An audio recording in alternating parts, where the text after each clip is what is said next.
Alors, on a vu donc que pour qu'un mouvement soit nourri, il a besoin d'avoir des liquides suffisants dans les mers de méridien, ventre, périnée, pour être accompagné, et qu'en offrant son attention sur les sensations, ça permet d'accompagner ce mouvement et de le nourrir d'une part, hein.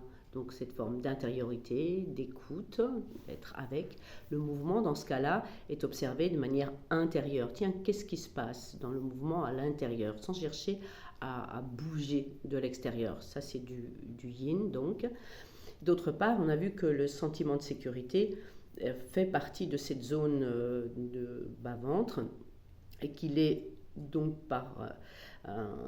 il est mis à mal dans une vie ne serait-ce que normale par des moments donc d'insécurité dans une vie, accident, choc, réponse inadaptée à un moment de l'enfant pour l'enfant, qui va donc être réveillé par la suite dans la vie par ses empreintes sensorielles, ses mémoires. Et comme on ne peut pas y arriver par le mental, puisque par définition ce sont des réactions de survie naturelles de notre système nerveux autonome, on y accède par 5 portes d'entrée que j'ai citées. Observer les mouvements intérieurs par exemple ou extérieurs. Dans ce cas-là, on va dire intérieur, les images, les pensées, les sensations et les émotions. Et comme le cerveau ne fait pas la différence entre une image vécue ou une image imaginée, on va observer ça avec aussi notre imaginaire, sachant que le cerveau est orienté problème. S'il y a un grain de sable, il va toujours être orienté sur le grain de sable, mais qu'on ne règle pas un problème en observant le problème. À chaque problème, il existe comme sa facette positive d'une image agréable. Et c'est un système, dans ce système nerveux autonome, d'autorégulation. L'agréable nous amène derrière la trace, et c'est là qu'on observe ce que ça génère, émotions, sensations, mouvements.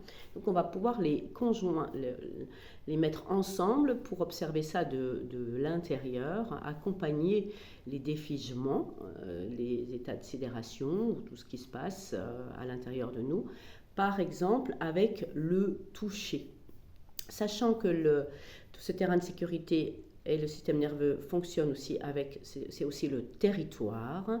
La notion du territoire est vraiment primordiale. Souvent, c'est les premières choses que l'on rétablit dans nos corps, le fait de son territoire. Le toucher sera donc observé avec beaucoup de délicatesse à partir du moment où notre corps énergétique, il a facilement 2-3 mètres autour de nous, et on peut observer de quelle façon déjà on pénètre dans les champs énergétiques de l'autre, même avant de toucher. Déjà de prendre conscience que tout ce qui est autour de nous, c'est déjà notre territoire, et que ça peut être une intrusion lorsqu'il est brutal ou qu'il n'est pas des fois prévenu en soi. Ça paraît rien parfois, mais petit à petit, ça peut faire beaucoup. Donc déjà de prendre conscience que notre corps est plus large que ses contours.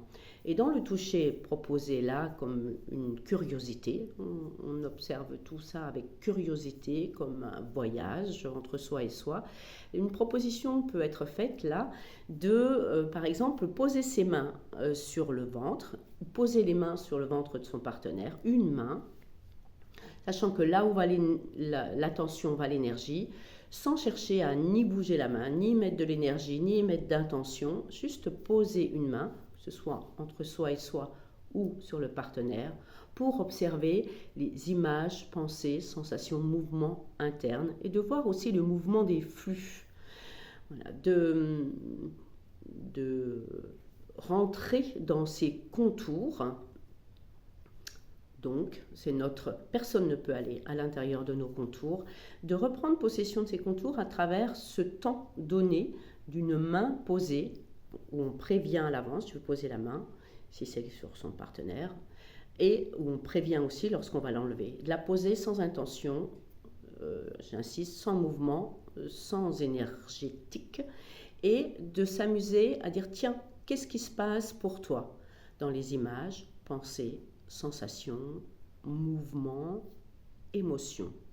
Et de jouer à ça et d'observer. Si à un moment il y a une activité, une activation, ça s'appelle une activation, qui se passe, une tension, donc tension, ça va être l'orthosympathique, mobilisation, ou un endroit de tristesse et d'effondrement, ça sera le vagal dorsal, de l'observer. Et si à un moment c'est désagréable, de pouvoir dire tiens, si j'avais tous les possibles, le cerveau ne faisait pas la différence entre une image vécue, une image imaginée, dire qu'est-ce qui me ferait du bien à ce moment-là, et de continuer ce dialogue entre l'un et l'autre, ou entre soi et soi. Et j'insiste que les mouvements qui se passent ne soient pas mis à l'extérieur, mais vraiment de continuer à les observer de l'intérieur. Et qu'est-ce qui se passe? La question c'est qu'est-ce qui se passe?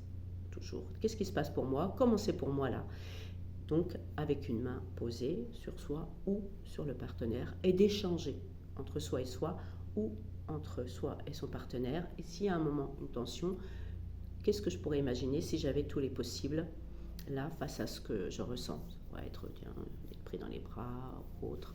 Et on peut le faire à partir au départ de quelque chose qui nous est agréable, comme pour poser le terrain, un paysage ou une sensation ou un souvenir agréable, de partir de là et de faire le voyage comme ça. Voilà, c'est un bon début. Je vous souhaite bon voyage.